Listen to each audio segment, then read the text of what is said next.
Welcome to the weekly press briefing. Mirë se vini në informimin javor të dhomave të specializuara të Kosovës, ku synojmë të ofrojmë gazetarëve informacion të përditësuar mbi zhvillimet e fundit të gjykatës dhe mundësinë për të bërë pyetje.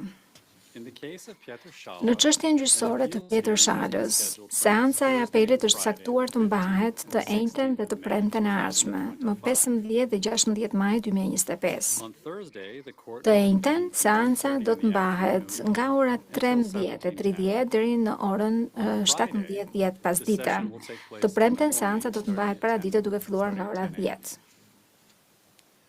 Gjatë seancës së apelit, kryegjykatësia pritet të bëjë komente të hyrëse, pasuar nga parashtrimet kojore nga mbrojtja, zyra e prokurorisë specializuar dhe mbrojtja e viktimave. Në një urdhër të lëshuar më 5 maj, paneli i apelit renditi disa pika që palët mund t'i trajtojnë gjatë parashtrimeve të tyre në seancë.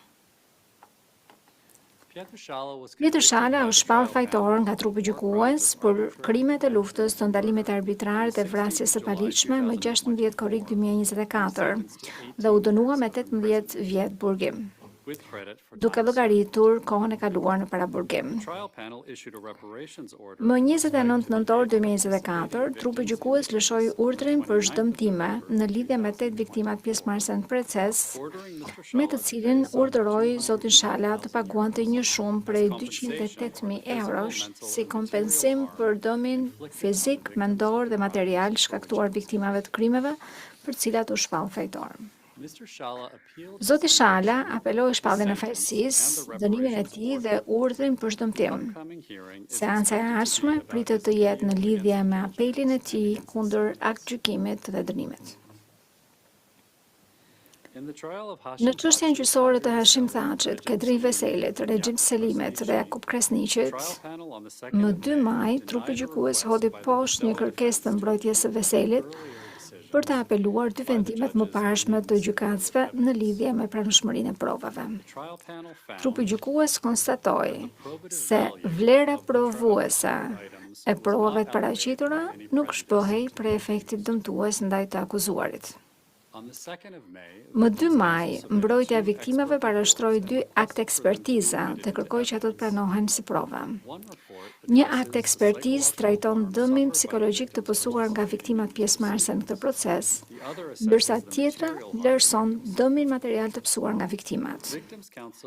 Mbrojtja e viktimave kërkoi gjithashtu që akt ekspertizat përkatëse nga gjykimet e Salim Mustafës dhe Pjetër Shalës të pranohen si prova, duke pasur parasysh se ato kanë të bëjnë me viktimat pjesëmarrëse në çështjen gjyqësore për krime lufte, Thaçi dhe të tjerët. Në një seancë për ecërinë e çështjes të mbajturishtas, gjykatësit urdhëruan mbrojtjen e viktimave që të jetë gati për të paraqitur argumentet e veta në korrik të këtij viti. Në çështjen gjyqësore të Hashim Thaçit, Bashkim Smakajt, Fadil Fazliut, Isnik Ilajt dhe Hajredin Kuçit për ndikim të pretenduar ndaj dëshmitarëve, gjykatësia e procedurës paraprake hodhi poshtë kërkesën e mbrojtjes së Smakajt për të apeluar vendimin e saj të mëparshëm në lidhje me kërkesën e Smakajt për pezullin e procesit, për shkak se kërkesa u dorëzua pas afatit përkatës.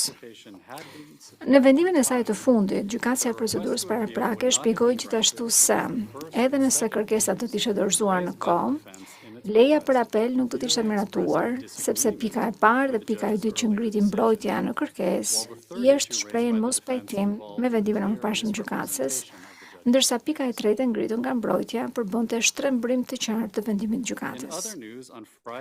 Në lajme të tjera, të premten më 2 maj, gjykatësi Kenneth Roberts informoi kryetarin e dhomave specializuara Ekaterina Trendafilova se do të tërhiqet nga regjistri i gjykatësve ndërkombëtar për shkak të mungesës së kohës dhe prioriteteve të tjera. Kryetari Trendafilova shprehoi mirënjohje për kontributin e gjykatësit Roberts në kornizën ligjore të dhomave specializuara.